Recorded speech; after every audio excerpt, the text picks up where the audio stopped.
அந்த ஸ்டோரியில் லோட்டஸ்க்கும் அடிகைக்கும் கல்யாணம் நடக்கும்போது கெட்ட பிரின்சஸான கேங்கிறவன் அடிகையாவை அடித்து கொண்டுட்டு கல்யாணம் பண்ணுறக்காக அந்த சர்ச்சுக்கு வரான். அங்கே அடிகையை அப்படி செத்துட்டானா, அதை கல்யாணம் பண்ண லோட்டஸ் கிட்ட சொன்னது லோட்டஸை இறந்துடுறா.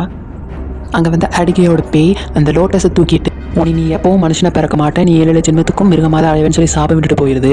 நீ இப்போ பார்த்த உடனே தான் பாட்டிக்கு அந்த மிருகம் தான் லூசியை தூக்கிட்டு போச்சுன்னு கன்ஃபார்ம் ஆகிக்கிறது.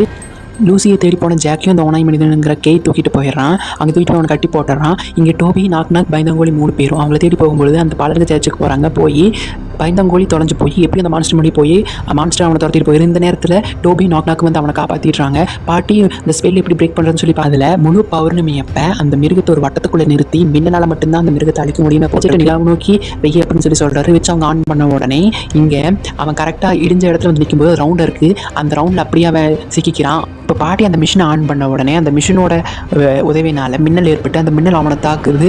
அவனும் அழிஞ்சிடறான். அந்த கோட்டை இடிஞ்சு விழுகுது. ஜாஸும் லூசியும் அங்கேருந்து தப்பிச்சிடுறாங்க.